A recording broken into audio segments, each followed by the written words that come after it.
Eu recebo aqui nos estúdios do Balanço Geral o vereador Elber Batalha, que é o líder da oposição na Câmara Municipal. Tudo bem, Elber? Prazer em cumprimentá-lo. Tudo bem, Fábio. Tem nepotismo ou não tem? Nepotismo tem. É bom sempre registrar que quando se fala do nepotismo, não se está combatendo pessoa A, pessoa B ou pessoa C. O discurso não é pessoalizado. Exato. O que está se combatendo é uma prática na administração municipal que, bem que se ressalve, que já data de longa data, mas que se agravou muito na gestão Edivaldo Nogueira. Nós levamos ao Ministério Público, fizemos um requerimento de investigação e no nosso requerimento levamos vários documentos. Dentre eles, esses documentos que foram apresentados aí na entrevista, os atos de nomeação, e não só do caso dessa senhora Mônica Passos, mas de várias outras pessoas. Porque a prática do nepotismo é algo pernicioso. No momento, Fábio, que a população carece de emprego, carece de oportunidades, esses cargos que efetivamente estão sendo cumpridos, preenchidos, melhor dizendo, por apadrinhamento político, por favorecimento familiar, deveriam ser preenchidos por concurso público ou por um sistema simplificado de seleção, mas que verificasse a meritocracia dessas pessoas, no sentido da impessoalidade. E outra coisa, quando está se dizendo isso, não está se dizendo que essas pessoas são incompetentes.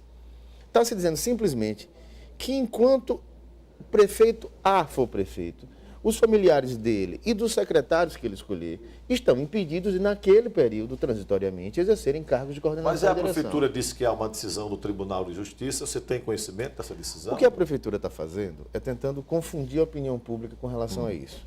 O Ministério Público, logo que nós levamos os documentos, o Ministério Público fez uma recomendação à prefeitura, no sentido que a prefeitura exonerasse as pessoas. Certo.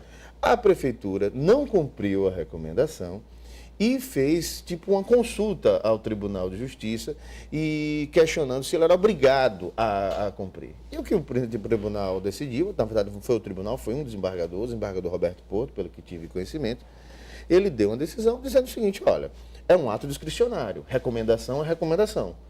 Não é uma determinação. Não é uma determinação. Cumpre se quiser. Quem determina é juiz. E a recomendação do Ministério Público não foi cumprida pela Prefeitura e a prova disso é que o Ministério Público agora ingressa com ação de improbidade administrativa, visando também que o ato seja extirpado, que seja anulado o ato e que um ou outro seja exonerado. E aí se mostra claramente que não é uma questão de perseguição, que quer que seja. É apenas dizer que os dois não podem ficar simultaneamente, como vários outros casos que nós já explicamos. Quando você fez a representação, não, você está deixando claro que não é nada de pessoal. Exato. O André Sotelo entrou de gaiata nessa história, não?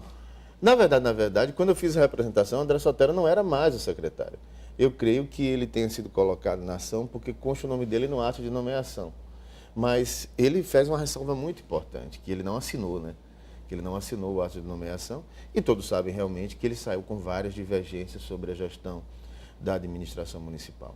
Agora, Fábio, é importante ressaltar que o Brasil já passou da hora de regulamentar a proibição do nepotismo. Hoje, tudo que o Ministério Público faz, que a gente cobra, é com base nos princípios constitucionais lá do artigo 37, impessoalidade, moralidade pública, mas é necessário que se faça a Lei Nacional de Combate ao Nepotismo. Enquanto não existir uma lei nacional, vamos depender... Essas divergências vão sempre existir. E vamos depender que o Estado ou os municípios façam sua lei. Nós apresentamos o projeto da Lei Municipal de Combate ao Nepotismo, em que proibimos, inclusive, o emprego de cargos comissionados na Prefeitura e na Câmara de Vereadores também, de parentes até o 3º grau, dos vereadores, do prefeito e dos secretários. É necessário que a Câmara debata isso. Nós vamos fazer um grande debate com a audiência pública, com o Ministério Público, convidando o CONAL, a OAB, que são órgãos que defendem cada vez mais a moralidade pública e a impessoalidade. Para a população entender, por que é que há nepotismo neste caso específico? Porque, claramente, quando um parente de até 3º grau, e aí 3º grau por consanguinidade, para que a população entenda, 3º grau por consanguinidade é até tio e sobrinho. Só não envolve primo. É mais fácil dizer o que não envolve. A não ser primo, nenhum parente... Se o cara for primo, não é nepotismo. Exato. A consanguínea, aquele do sangue, que é filho da mesma mãe e do mesmo pai, e os tios e a ramificação, não pode até o 3º grau. E também não pode seu cônjuge e os parentes do seu cônjuge no mesmo grau, que são os parentes por linha de afinidade. A esposa do seu filho não pode, o marido da sua filha, E aí segue essa linha. O que acontece é que, como o Brasil tem uma missão muito grande de regulamentar a questão do nepotismo, o que existe hoje é uma súmula vinculante número 13 do Supremo, que ela diz alguns casos específicos, mas diz lá no final, outros casos de apadrinhamento político parentesco podem ser considerados nepotismo e o judiciário julgará caso a caso. Por isso que essa coisa se torna tão repetitiva. Nós temos casos em Sergipe, no interior do estado, que tem prefeitos do interior que a família toda é o secretariado dele, né? Ação social, justiça, Ou saúde. seja, o que você defende é que haja uma regulamentação. Olha, isso pode, isso não pode. No caso de Aracaju, é que a senhora Mônica é esposa de Jefferson, que é secretária da Fazenda. Exatamente. Então, por ele ser secretário da Fazenda, ela não poderia exercer um cargo comissionado na prefeitura. E, sobretudo, de diretoria administrativa financeira. Todos os diretores de DAF são diretamente subordinados ao secretário da Fazenda. Outra situação, ela acumula a direção do DAF com a gestão do Fundo Municipal de Saúde, que é um fundo dos que tem mais recursos no município de Aracaju. Então, a nossa discussão é técnica nesse contexto. E é técnica e perpassa pela política, porque é um discurso de Edivaldo Nogueira. Todo mundo sabe da história de Edivaldo Nogueira enquanto político do PCdoB, que defendia a moralidade pública, que defendia não empregar parentes, que defendia todo esse discurso. Na administração de Edivaldo, por exemplo, está se fazendo uma prática que é perniciosa.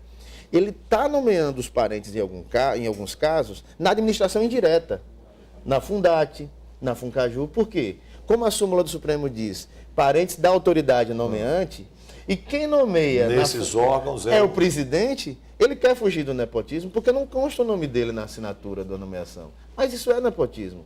Se você é o prefeito, você me nomeia presidente de uma fundação municipal e diz agora, Elber, olha, meu parente X tem que ser o diretor financeiro de lá. E eu nomeei isso, não é nepotismo?